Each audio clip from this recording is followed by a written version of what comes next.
नमस्कार, आप देख रहे हैं न्यूज़ 24। आपके साथ मैं हूं रवि ठाकुर। अब की बार बंगाल का सियासी जंग बेहद ही भीषण होने वाला है, जिसका ट्रेलर अभी से ही दिखने लगा है। सत्ताधारी टीएमसी हो या विपक्षी बीजेपी, दोनों ही पार्टियां अभी से ही अपने वोट बैंक को मजबूत करना शुरू कर चुकी हैं। सबसे दिलचस्प यह है कि ममता बनर्जी जहां अपनी खास तैयारी में जुटी है, तो वहीं बीजेपी जैसे मानो अब की बार का बंगाल चुनाव पूरी तरह राम भरोसे लड़ने वाली है। बंगाल में अगले साल यानी 2026 में होने वाले विधानसभा चुनाव में दीदी की चुनौती के सामने बीजेपी कैसे राम भरोसे है, इस रिपोर्ट में देखिए।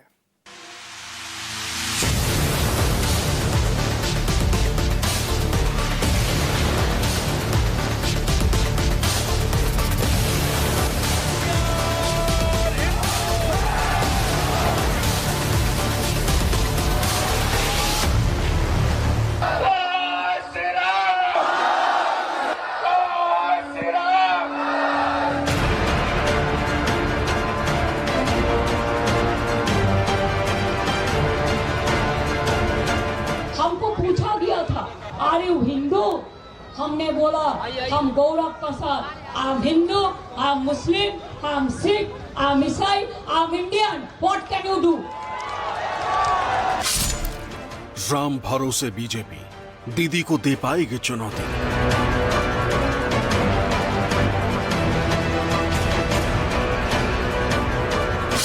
छब्बीस के लिए ममता की तैयारी, गली गली वाम की पहरेदारी।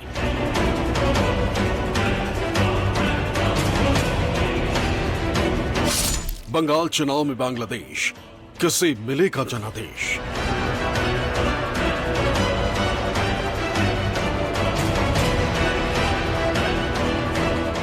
बंगाल जहां का सत्ता समीकरण डिफरेंट है, बंगाल जहां का वोटिंग पैटर्न बिल्कुल अलग है, बंगाल जहां की सियासत पूरी तरह अलहदा है।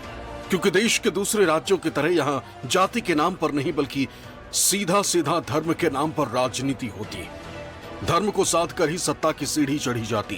तभी तो मौजूदा वक्त में विपक्षी बीजेपी हो या सत्ताधारी टीएमसी, हर कोई अपने अपने हिसाब से गोलबंदी में जुटा हुआ है, खासकर हिंदू वोटर्स की गोलबंदी में। अब इस तस्वीर को ही देख लीजिए। कोलकाता के सड़कों पर इस तरह की हजारों तस्वीरें लगाई गई। तस्वीर में भगवान राम की फोटो और अयोध्या के राम मंदिर के साथ ही प्रधानमंत्री नरेंद्र मोदी और बीजेपी नेता शुभेंदु अधिकारी की फोटो लगाई गई। साथ ही इस फोटो पर बांग्ला भाषा में एक संदेश भी लिखा है, ये कि रामनवमी पालन करूं, यानी रामनवमी का पालन कीजिए। शुभेंदु अधिकारी द्वारा ऐसे हजारों पोस्टर पूरे कोलकाता में यहाँ पे लगा गए हैं, यानी रामनवमी पालन करूं। बांग्ला में लिखा हुआ है, बकायदा देखें इसमें प्रधानमंत्री नरेंद्र मोदी के यहाँ पे उनके बनाया गया है, भगवान श्री राम के यहाँ पे पोस्टर को लगाया गया है, और अयोध्या का देखिए जो मंदिर है उस मंदिर को इस पे लगाया गया है, और यहाँ पे बकायदा शुभेंदु अधिकारी के भी फोटो लगाए गए हैं। ये कोई एक पोस्टर नहीं है, ऐसे हजारों पोस्टर जो कोलकाता में लग चुके हैं। और शुभेंदु अधिकारी ने साफ तौर पर कहा है कि सारे 2026 के पहले जो सारे सनातनी है, सारे हिंदू एकजुट हो। इसके लिए रामनवमी पर भारतीय जनता पार्टी ने पूरे बंगाल में खास कार्यक्रम का आयोजन भी किया है। बंगाल बीजेपी की ओर से अब की बार रामनवमी पर 20,000 के करीब जुलूस, 2,000 के करीब रैलियों का आयोजन किया गया। इस साल ग्रामीण क्षेत्रों से भी शोभा यात्राएं निकालने की योजना, और इन सब के जरिए 1 करोड़ हिंदुओं को जुटाने का टारगेट रखा गया। रामनवमी में इस बार पूरा बंगाल में रामनवमी का त्योहार इस तरह से मनाएंगे जैसे हिंदू विरोधी जो ताकत है, जो उसको मुंह तोड़ जवाब मिले। ভালো করে রামনবমী করবেন, আমিও থাকবো মাঠে। গতবারে 50 লাখ হিন্দু নেমেছিল, 1000 মিছিল হয়েছিল, এবারে 2000 মিছিল হবে, 1 কোটি হিন্দু রাস্তায় থাকবে। 1 কোটি হিন্দু, কোনো অনুমতি নেবেন না, নো नीड एनी परमिशन। यानी बीजेपी ने खुल्लम खुल्ला अपने चुनावी एजेंडे का ऐलान कर रखा है। दिलचस्प यह है कि इसके लिए बीजेपी नेता को किसी भी तरह की परमिशन की भी जरूरत नहीं। साफ है कि पश्चिम बंगाल में अगले साल होने वाले विधानसभा चुनाव से पहले बीजेपी हिंदू वोटों को एकजुट करने की कोशिश में लगी, और पार्टी ने इसके लिए रामनवमी त्योहार को अपना प्रचार अभियान का हिस्सा बना लिया। खैर, मतलब वोट से, लिहाजा बीजेपी की ओर से हर वो नुस्खे अपनाए जा रहे हैं जिससे हिंदुओं का वोट बीजेपी की ओर लामबंद हो सके, जिसका चुनावी फायदा उठाया जा सके। वैसे भी बंगाल में बीजेपी के पास हिंदुत्व के अलावा कोई और बड़ा एजेंडा है भी नहीं, इसलिए बंगाल बीजेपी के फायर ब्रांड नेता और कभी ममता बनर्जी के सबसे खास माने जाने वाले शुभेंदु अधिकारी अब की बार पूरी तरह हिंदुत्व का चोला ओढ़े हुए। शुभेंदु अधिकारी इन सबसे आगे बढ़ते हुए अपने विधानसभा क्षेत्र नंदीग्राम में अयोध्या के तर्ज पर एक भव्य राम मंदिर बनाने का भी ऐलान कर चुके हैं, जिसकी आधारशिला आने वाले 6 अप्रैल को रामनवमी के दिन रखी जाएगी और 1 साल के अंदर इसका निर्माण कार्य पूरा करने का लक्ष्य रखा गया है।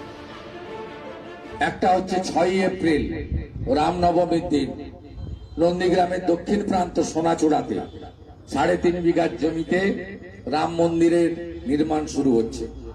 সকাল 10টার সময় মহিলারা শঙ্খধ্বনি কলস নিয়ে হাজারে হাজারে আসবেন। বৈষ্ণব সমাজ মৃদঙ্গ খঞ্জনি নিয়ে আসবেন, অন্যরাও আসবেন। রাম সকলেরই আরাধ্য দেব। সেখানে আমরা অযোধ্যার রাম মন্দিরের আদলে একটি রাম মন্দির নির্মাণ করব।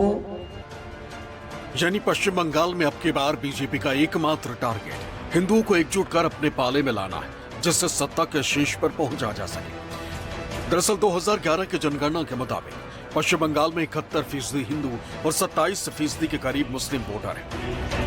इनमें से मुस्लिम का एक वोट ममता बनर्जी के टीएमसी के खाते में जाती है, जबकि बीजेपी को जो भी वोट मिलता है उसमें सबसे बड़ा हिंदू वोटरों का वोट रहता है। भारतीय जनता पार्टी को इस बात बखूबी जानती है कि बंगाल में उनकी सत्ता पाने का मंसूबा हिंदू वोटरों में पूरा ही कर सकते हैं, क्योंकि उन्हें मुस्लिम के समुदाय के जो वोट है न के बराबर मिलता है। ऐसे में बीजेपी की निगाहें सिर्फ हिंदू वोटरों पे ही लामबंद करने पर टिकी हुई है। इसके लिए बीजेपी नेता बांग्लादेश में हिंदुओं पर हो रहे अत्याचार का उदाहरण भी बंगाल के हिंदुओं को देते नहीं थकते। पश्चिम बंगाल की हिंदुओं के सामने आगे आने वाला चुनाव करो या मरो की स्थिति है। अगर ममता बनर्जी की सरकार को हिंदू हटा नहीं पाए तो आगे आने वाले समय में बांग्लादेशी हिंदुओं के साथ जो घटना घट रही है, हम टीवी में न्यूज में देख रहे हैं, उसी तरीके की घटनाएं बंगाल में हिंदुओं के साथ होगी। बीजेपी भले ही हिंदुओं को एकजुट करने की कोशिश में, लेकिन बीजेपी के इस प्लान की काट ममता बनर्जी ने भी ढूंढ निकाली। ममता बनर्जी ने बीजेपी को हिंदू विरोधी बताते हुए बंगाल में अभी से ही घेरना शुरू कर दिया। বিবেকানন্দের হিন্দু ধর্মকে ওরা ভুলিয়ে দিচ্ছে, ওরা বহিরাগত হিন্দু ধর্মের নামে হিন্দু ধর্মের বদনাম করছে, অসম্মান করছে। আর তপশিলি জাতিদের ওরা ইলেকশনের সময় ভোট নেয়, আর ভোট নিয়ে যাওয়ার পরে তারা বাবা সাহেব আম্বেদকরের ফটো তুলে দেয় দিল্লির পিএমের অফিস থেকে। লজ্জা করে না? মিথ্যে কথা বললেন মমতা ব্যানার্জি কমিউনাল, তাই সবে বরাতে 2 দিন ছুটি দিয়েছেন। উনি জানেন না ওনারা মিথ্যে কথা বলার আগে 14ই জানুয়ারি আমি 2 দিন ছুটি দিয়েছিলাম, তার কারণ একদিন ছিল সবে বরাতের ছুটি আর একটা দিন ছিল পঞ্চানন বর্মার জন্মদিন। আরে ভুলে গেলে চলবে? আমরা সর্বধর্ম ভালোবাসি, কোনটা করি না? দুর্গাপুজোয় কতদিন ছুটি দিই? কি কমরেডরা? बीजेपी के এখন আমি বলবো কমরেড, गेरुआ कॉमरेड। यानी ममता बनर्जी ने बीजेपी को गेरुआ कॉमरेड की उपाधि देकर एक बड़ा एजेंडा सेट कर दिया। जिस हिंदुत्व को अपना सबसे बड़ा एजेंडा बनाकर बंगाल में बीजेपी चल रही, उसका तोड़ ममता बनर्जी भी काफी पहले ही निकाल चुकी। बीजेपी के शुभेंदु अधिकारी भले ही अब अपने निर्वाचन क्षेत्र में राम मंदिर बनाने की शुरुआत करने जा रही, लेकिन ममता बनर्जी उनसे काफी पहले ही बंगाली हिंदुओं के सबसे बड़ी आस्था का केंद्र भगवान जगन्नाथ के मंदिर बनाने का ऐलान कर चुकी है, जो अब लगभग पूरी तरह बनकर तैयार है। और न सिर्फ ऐलान कर चुकी है, बल्कि वो मंदिर अब बनकर तैयार भी हो चुका है। पड़ोसी राज्य उड़ीसा के पुरी में स्थित भगवान जगन्नाथ मंदिर की तर्ज पर प्रदेश के दीघा में ममता बनर्जी सरकार की ओर से जगन्नाथ मंदिर बनाया गया है।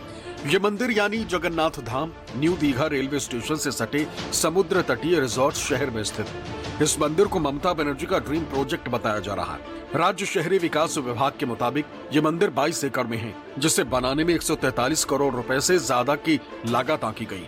सीएम ममता बनर्जी ने 2019 में इस मंदिर की आधारशिला रखी थी, जो उड़ीसा के बालासोर जिले में स्थित चंदनेश्वर मंदिर से 8 किलोमीटर दूर स्थित जगन्नाथ धाम का निर्माण Paschim Bengal housing infrastructure development corporation द्वारा किया गया है, जिसमें कोलकाता स्थित डिजाइन स्टूडियो ने डिजाइन और वास्तुकला का काम संभाला है। भगवान जगन्नाथ के साथ बंगाली हिंदुओं का एक गहरा संबंध है जो 12वीं शताब्दी से चला आ रहा है।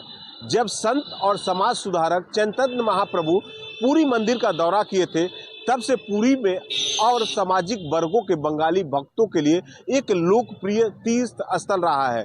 लिहाजा अब उसी के तर्ज में बंगाल के दीघा में भगवान जगन्नाथ का मंदिर बनाया जा रहा है। ममता बनर्जी का एक बड़ा सियासी हित साधने की भी कोशिश है। हालांकि ये कोई पहली बार नहीं है जब ममता बनर्जी ने हिंदू धर्मावलंबियों तक पहुंचने के लिए कोई परियोजना लागू की हो या कोई कदम उठाया। पिछले कुछ सालों में लगातार मुस्लिम तुष्टीकरण का आरोप झेलने वाली पश्चिम बंगाल के सीएम ममता बनर्जी ने कई बार हिंदू समाज तक पहुंचकर इसे संतुलित करने की कोशिश की और यह सुनिश्चित किया है कि उनका समर्थन छूटे न, जिससे प्रदेश में बीजेपी की हिंदुत्व की चाल नाकाम की जा सके। 2020 में सीएम बनर्जी ने 8000 गरीब पुजारियों के लिए 1000 रुपए मासिक भत्ता और मुफ्त आवास की घोषणा की। पिछले कुछ सालों में टीएमसी सरकार ने दुर्गा पूजा समितियों को वित्तीय सहायता और बिजली शुल्क सब्सिडी भी प्रदान की।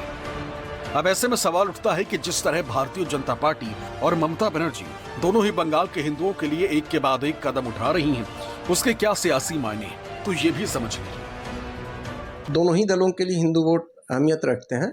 पहले तो विडंबना यह है कि हमारे देश में हमें हिंदू वोट कहना पड़ता है, मुस्लिम वोट कहना पड़ता है। हम नागरिकों के वोट की बात नहीं करते, हम हिंदुओं के वोट की बात और मुसलमानों के वोट की बात करते हैं।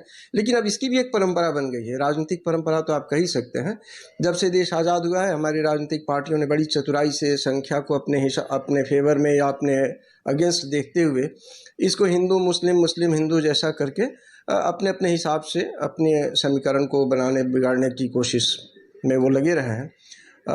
लेकिन जहाँ तक बंगाल की स्थिति है तो यहाँ भी हिंदुओं का वोट देखिए, बेशक यहाँ पर अल्पसंख्यक वोट जिसे आप कह सकते हैं मुस्लिम वोट, तो उनकी एक आबादी ठीक ठाक जो कि 26-27 से लेकर के 30% के आसपास की बताई जाती है।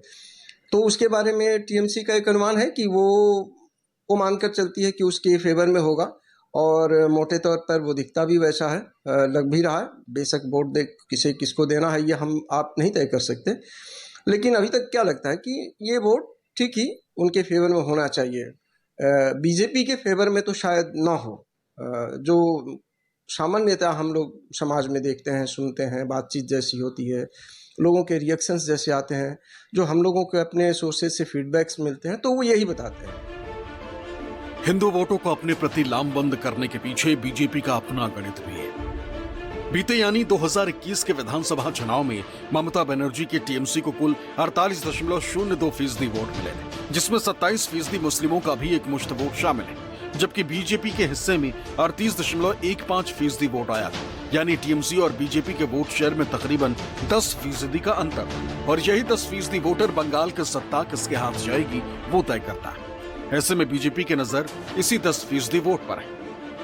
बीजेपी नेताओं का मानना है कि अगर इस 10% वोट बैंक में सेंधमारी हो जाती है तो प्रदेश में कमल खिलने से कोई रोक नहीं सकता है। मुसलमान वोट हमारी जरूरत नहीं है, हिंदू एकता होगा, हिंदू एकता होगा। जिस तरीके से हरियाणा, महाराष्ट्र, दिल्ली में हिंदू घर से निकल के वोट डाला, बाहर से आकर वोट डाला, अपने जात अपने संप्रदाय सब छोड़ के पूरा सनातनी ने बांटेगा तो काटेगा, एक रहेगा तो सेफ रहेगा, ये नारा के ऊपर वोट दिया है। बंगाल में भी 70% हिंदू है, उसका 70% 49% वोट बीजेपी को मिलेगा और 200 सीट लेकर यहाँ मोदी जी का सरकार, डबल इंजन का सरकार बनने वाला है। 9% हिंदू ভোট দেয় না। আমি চিৎকার করে রিকোয়েস্ট করছি এবার ভোট করুন। বাংলাদেশ একটা ট্রেলার দেখিয়েছে আপনাদের, এরপরে পশ্চিম বাংলায় হিন্দু বাঙালি থাকবে কিনা সেটা নিয়ে আমার কাছে প্রশ্ন রয়ে যাবে।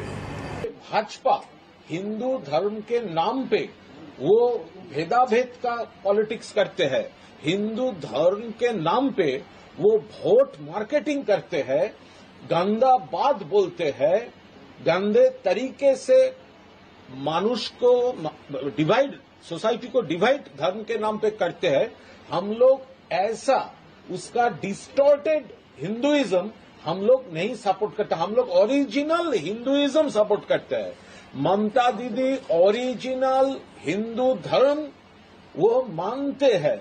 ममता दीदी सेकुलर है, खुद हिंदू ब्राह्मण परिवार से है और मुस्लिम, क्रिश्चियन, बुद्धिस्ट सब धर्म को वो सम्मान करते हैं।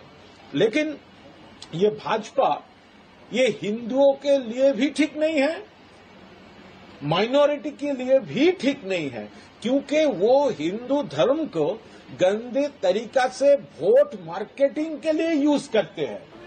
दरअसल पश्चिम बंगाल में बीजेपी का उदय काफी तेजी से हुआ है। पिछले 10 साल में ही बीजेपी प्रदेश प्रमुख विपक्षी दल बनकर उभरी है और अब वो टीएमसी को बराबरी के टक्कर दे रही है। बीजेपी के इस उभार के पीछे मोदी फैक्टर के साथ ही हिंदुत्व का बड़ा फैक्टर है और यही फैक्टर बीजेपी के लिए बंगाल में बूस्टअप की तरह काम कर रहा है।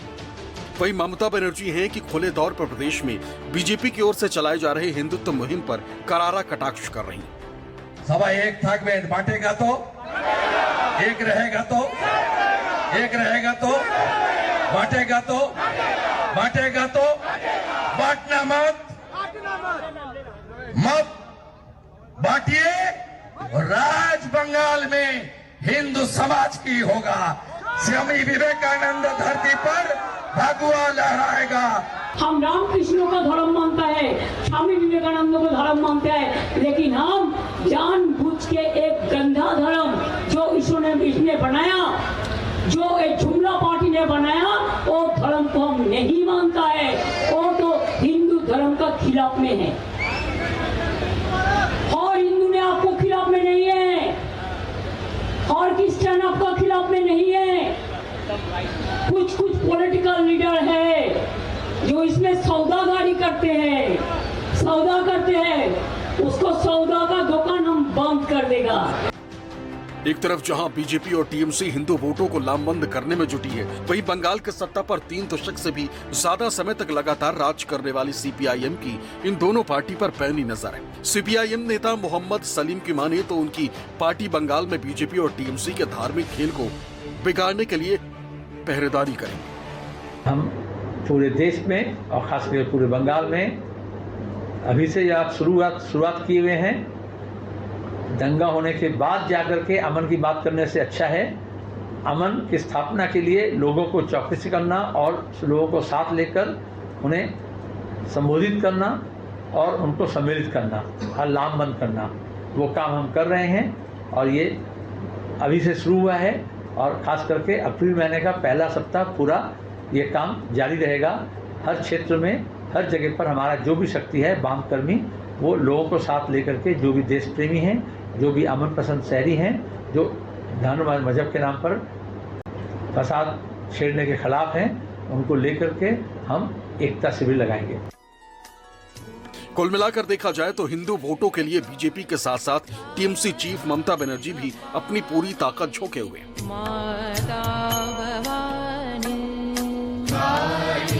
ऐसे में सवाल उठता है कि अगर हिंदू वोटों का ध्रुवीकरण होता है तो इससे किसे फायदा और किसे कितना नुकसान होगा और इन दोनों के बीच सीपीआईएम क्या खेल कर सकती है।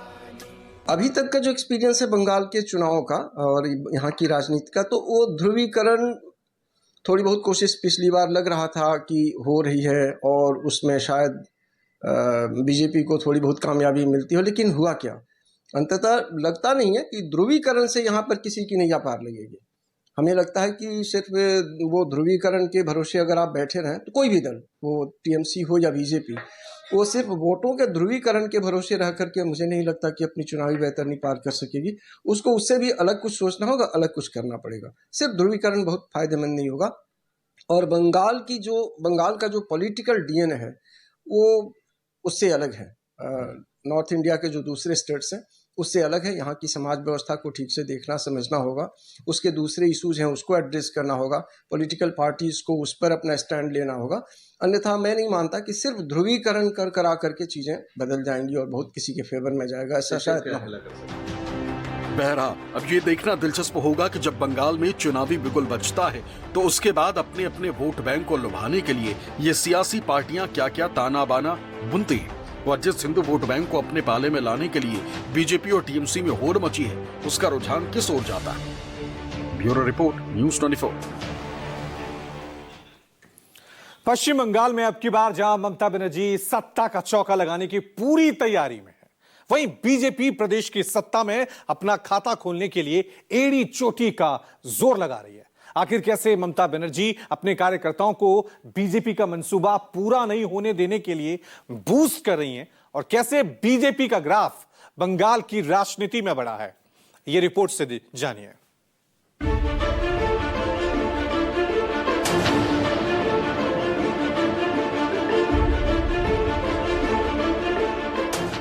শপথ বাংলাকে রক্ষা করতে হবে। বাংলা সর্বধর্মে বিশ্বাস করে, বাংলা বিবেকানন্দের দেশ, বাংলা নজরুলের দেশ, বাংলা সুভাষচন্দ্রের, বাংলা সভ্যতা মানবিক সভ্যতা, আর বিজেপির সভ্যতা কুৎসিত অপপ্রচার ভুতুড়ে। বিজেপি যে সিট পেয়েছে সেটা পেতে দিলে চলবে না। বাংলা লড়তে পারে, বাংলায় আমরা ধরবো এবং যোগ্য জবাব দেব, এটা চ্যালেঞ্জ।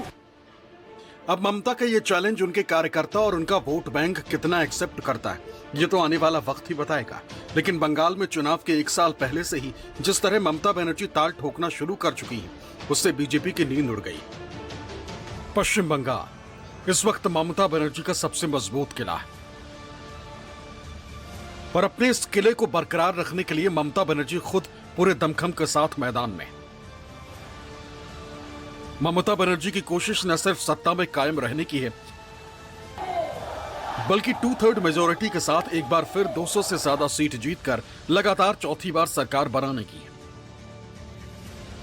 इसलिए ममता बनर्जी ने अपने कार्यकर्ताओं का हौसला बढ़ाते हुए कह रही हैं कि अब की बार बीजेपी समेत सभी दलों की जमानत जब्त करानी है।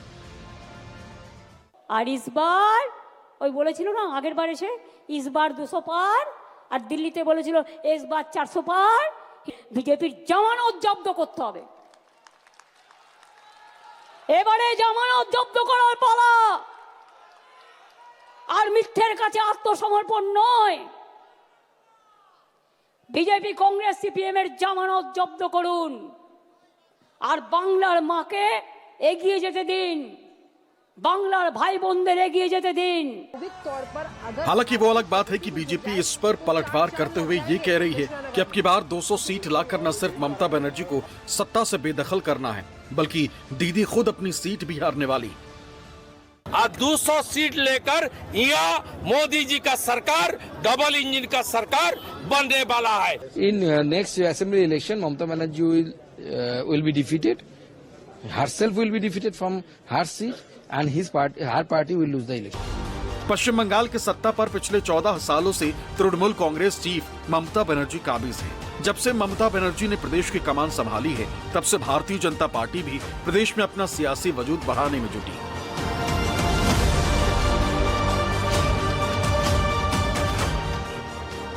बीजेपी हर वो कोशिश कर रही है जिससे बंगाल में ममता बनर्जी का किला ढहा सके, जबकि बंगाल के सत्ता में ममता बनर्जी के आने यानी 2011 तक प्रदेश में बीजेपी का कोई खास रोल नहीं था। 2009 के लोकसभा चुनाव में बीजेपी को एक सीट जरूर मिली थी, लेकिन विधानसभा में इस समय तक खाता भी नहीं खुला था। 2011 के विधानसभा चुनाव में भी बीजेपी शून्य पर ही आउट हो गई थी, जबकि ममता के टीएमसी को 184 सीटें मिली थी। हालांकि इसके बाद बंगाल में बीजेपी का ग्राफ बढ़ता चला गया। 2014 के लोकसभा चुनाव में पश्चिम बंगाल की 2 सीटों पर जीत दर्ज करने के बाद बीजेपी ने राज्य में ममता बनर्जी को चुनौती देनी शुरू कर दी। इसके बाद 2016 के चुनाव में 3 सीटें जीतकर बीजेपी विधानसभा में भी एंटर कर गई। इस चुनाव में टीएमसी को 211 सीटें मिली थी। बीजेपी को पश्चिम बंगाल में असल कामयाबी 2019 के लोकसभा चुनाव में मिली, जब वो राज्य की 42 में से 18 सीटों पर जीत दर्ज करने में कामयाब रही। इसके 2 साल बाद 2021 में हुए विधानसभा चुनाव में लेफ्ट और कांग्रेस को पीछे छोड़ते हुए बीजेपी ने 77 सीटें जीतकर अपने आगे बढ़ने का सिलसिला जारी रखा। इस चुनाव में दीदी की पार्टी 215 सीटों पर जीत दर्ज करने में कामयाब रही। हालांकि बीते लोकसभा चुनाव में बीजेपी का ग्राफ गिरकर 18 से 12 पर आ गया। अब बारी अगले साल यानी 2026 में होने वाले विधानसभा चुनाव की है। ऐसे में देखना दिलचस्प होगा कि बंगाल में अभी से ही जिस तरह बीजेपी और ममता बनर्जी हिंदू मुस्लिम का एजेंडा सेट करने में लगे हैं, उसका